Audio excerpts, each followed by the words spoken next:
Eccoci cari telespettatori, un'altra intervista, un altro approfondimento, sempre un altro settore strategico per la nostra economia e per la nostra esistenza. Parliamo di trasporto pubblico locale nella regione del Veneto. Abbiamo il piacere di avere qui con noi in studio, per la prima volta che l'abbiamo, quindi anche un'occasione per conoscerci, Massimo Bettarello, che è presidente di Confservizi Astra Veneto.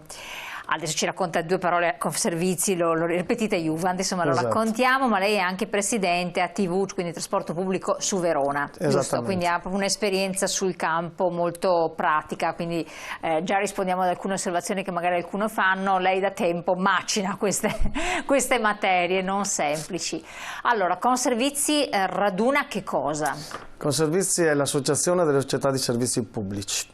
È divisa in due aree, quindi due associazioni distinte, una è Astra, Trasporti, e una è Utilitalia, che raccoglie tutte le multi-utility, quelle più note che conoscete, fanno tutte parte delle associazioni. Nel mondo dei trasporti Astra è il riferimento di tutte le società di proprietà degli enti locali. Poi c'è anche un'altra società abbastanza nota che si chiama Agence, che fa capo al gruppo Ferrovie dello Stato, quindi Bus Italia, Dolomiti Bus, altre aziende che operano in Veneto. E poi c'è l'associazione delle società private che si chiama ANAV. Quindi noi rappresentiamo le società di proprietà degli enti locali ed in particolare ATV Verona, quindi Comune di Verona, poi ACTV, ATVO, Città Metropolitana di Venezia e Comune di Venezia, Mobilità di Marca, Provincia e Comune di Treviso, e SVT, Comune e Provincia di Vicenza. Queste sono le principali. Come dire, noi ci sforziamo di rappresentare e di condividere nel nostro campo le migliori pratiche, attività che a partire dal 2010-11 ci ha portato a costruire un sistema che oggi i dati dell'Osservatorio Nazionale del Trasporto Pubblico istituito presso il Ministero dei Trasporti ci conferma come dire, l'area dove esiste il miglior sistema di trasporto pubblico.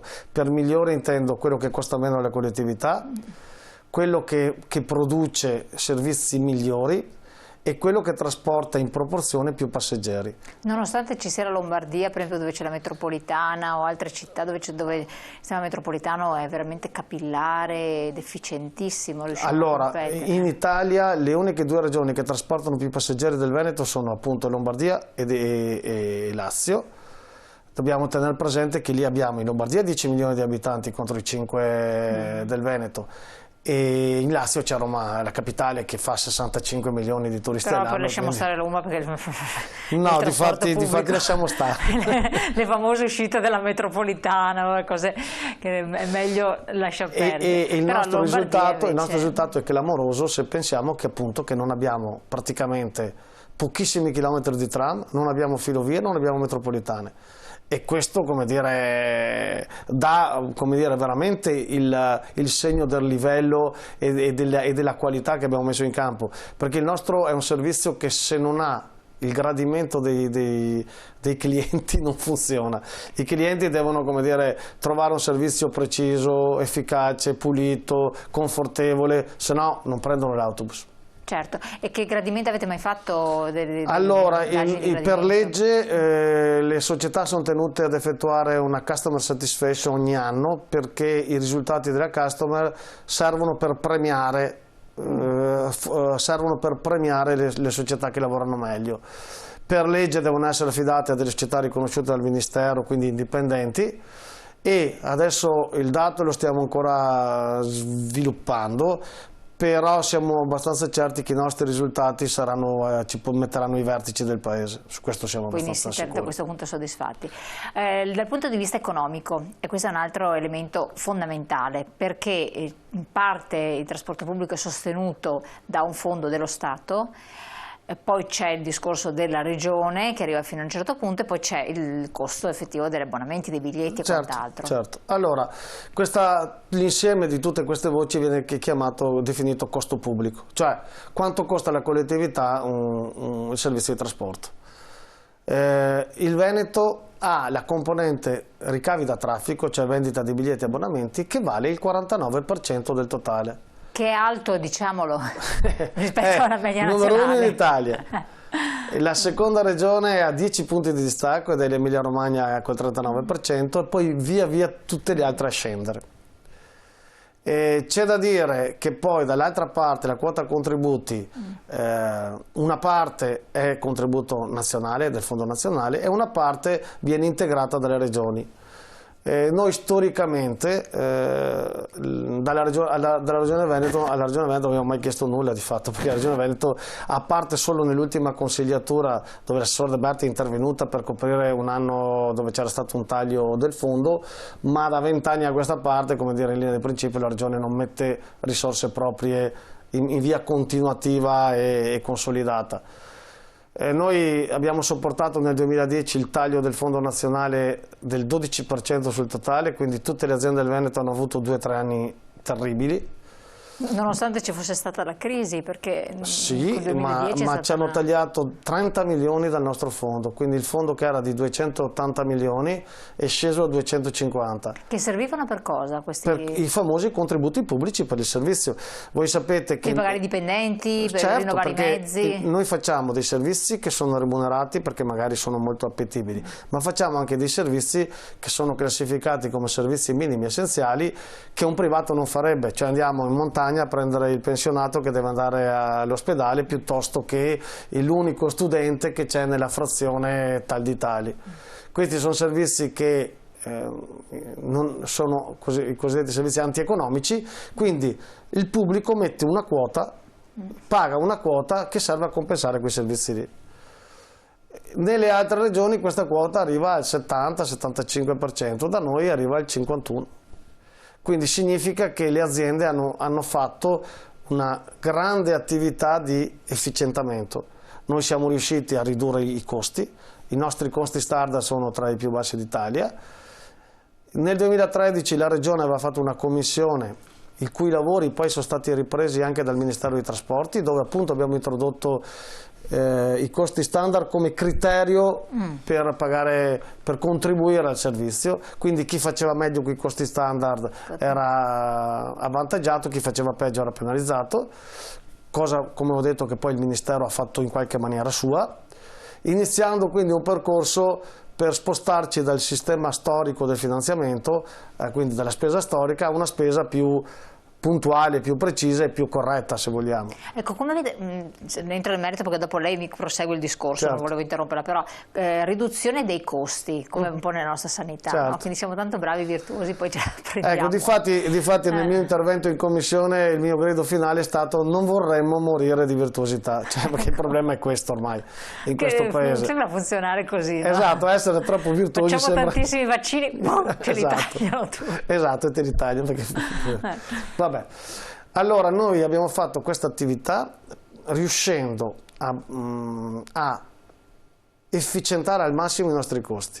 Noi riusciamo a fare gare per l'acquisto degli auto, per l'acquisto dei carburanti, per l'acquisto delle funzioni, dei fattori principali della produzione, e siamo tra i migliori in Italia, come dire, per prezzo di acquisto. Abbiamo ridotto i nostri organici in maniera molto forte, soprattutto nelle fasce alte, quindi dirigenti e quadri. Questa cosa però ha il rovescio della medaglia, che oggi, come dire, le nostre aziende cominciano a perdere man mano che i nostri dirigenti vanno in pensione, comincia ad assottigliarsi la parte superiore, che è la parte che dovrebbe immaginare e progettare i servizi del futuro e i nuovi indirizzi da dare alle società di trasporto. E questo, come dire, è un piccolo problema. Un'altra cosa che abbiamo lasciato per strada per riuscire a essere così efficienti, la voce investimenti.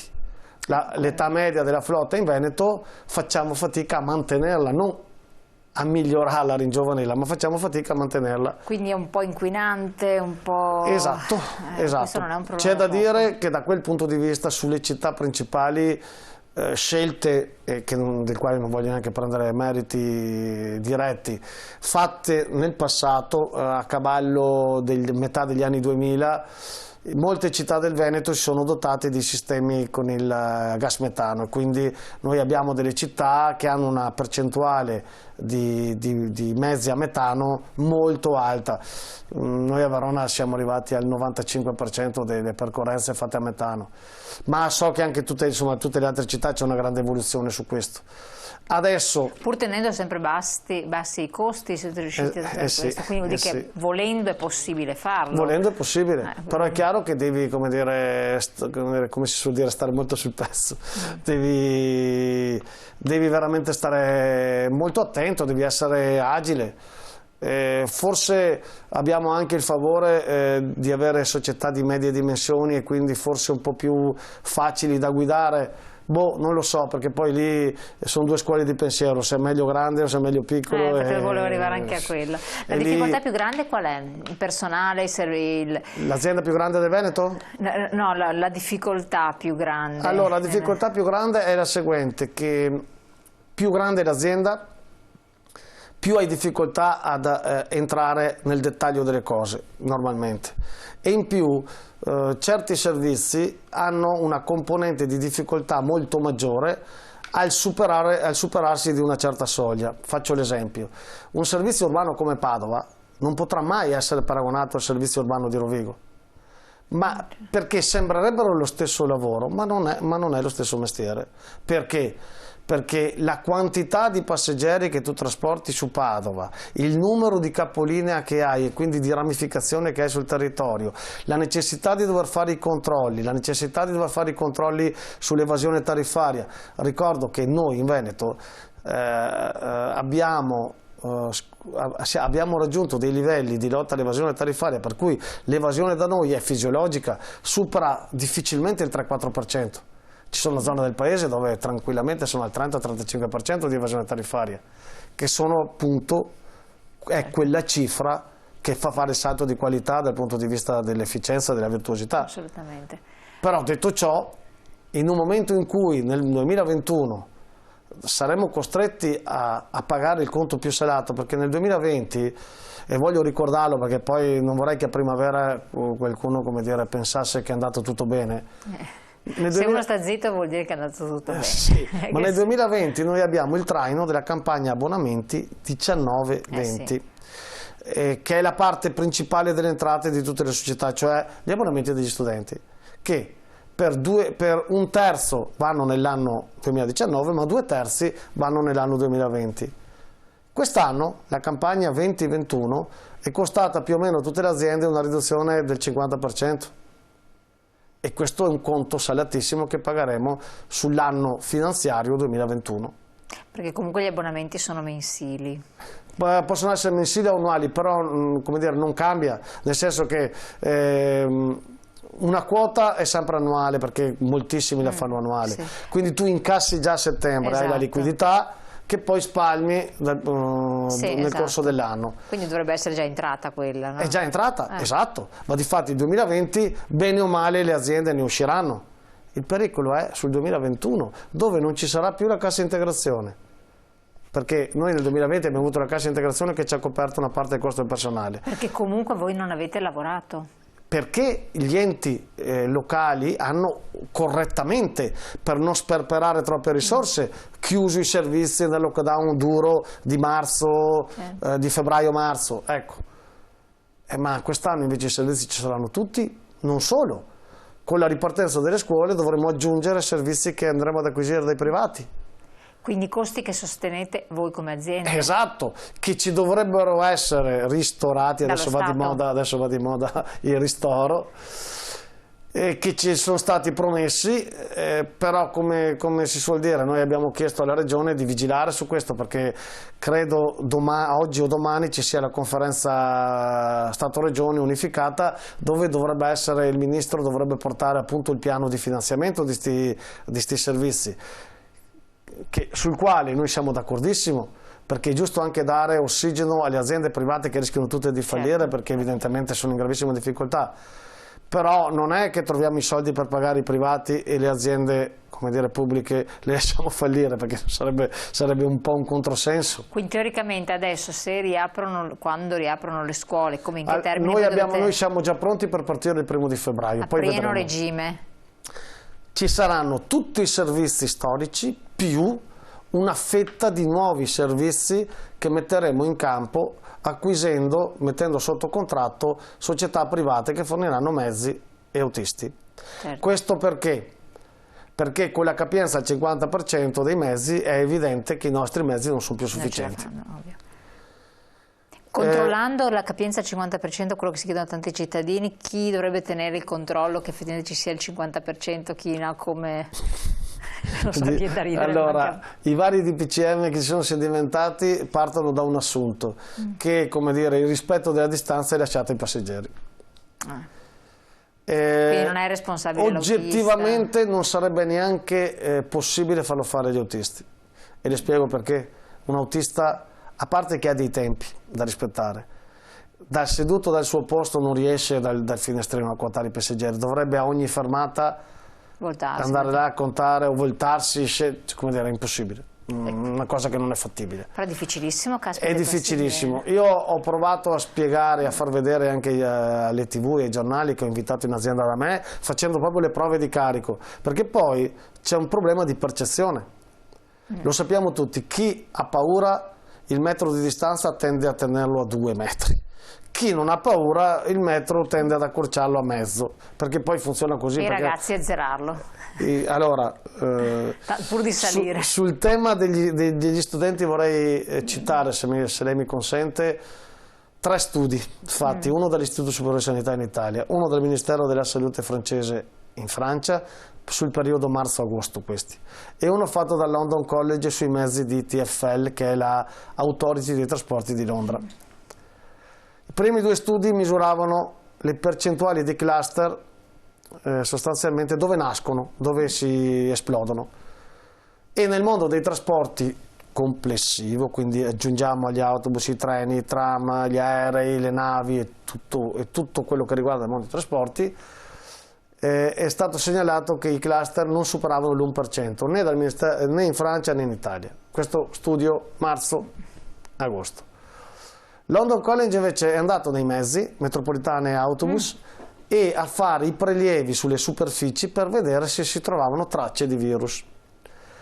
E hanno dimostrato che le sanificazioni giornaliere che tutte le società fanno sono sufficienti quasi ad azzerare il rischio di contagio attraverso il contatto, perché evidentemente la continua sanificazione che noi facciamo, che voi fate, quindi viene fatta anche da noi. Sì, adesso senza voler fare, come dire, un endorsement per l'azienda che guido, cioè per la TV, l'Associazione Mondiale delle Società di Trasporto ha citato, credo a maggio, 5 aziende che avevano le migliori pratiche in fatto di sanificazione del mondo, e una delle 5 era la mia, quindi, come dire, siccome poi conosco tutti i colleghi e ribadisco, noi a livello associativo ci scambiamo le best practice. Quello che fa la TV lo fa anche l'SVT, lo fa anche Bus Italia qui a Padova, la fa la CTV, la TV Uomo,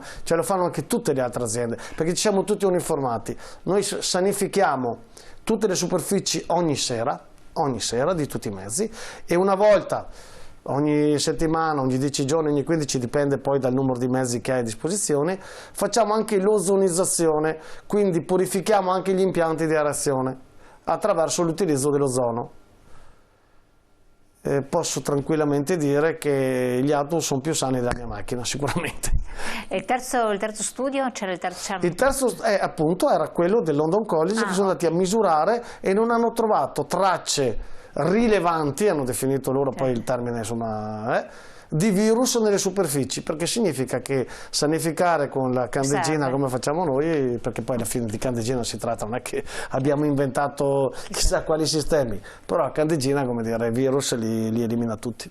Perfetto, quindi proprio in chiusura, il problema adesso è quello relativo ai bilanci che ovviamente languono proprio per questa situazione di chiusura, di non utilizzo del trasporto pubblico e di gestione, poi come pagare queste aziende private, perché dovrebbe sopperire lo Stato. Assolutamente, questo è quanto ci è stato garantito dai prefetti, perché lì il governo ha dato incarico ai prefetti di fare e le regioni devono in qualche modo essere presenti. Posso dire, i prefetti si sono dimostrati stati assolutamente, come dire, efficaci ed efficienti, non è quello il problema è che noi viviamo una situazione piuttosto controversa, perché la delega esclusiva ai trasporti ce l'hanno le regioni, i soldi passano sempre dalla regione e a me sta bene di essere garantito dal prefetto, però dubito che il prefetto pagherà mai uno dei servizi che io faccio, e quindi è per questo che siamo andati in regione a chiedere attenzione. E la regione cosa ha risposto?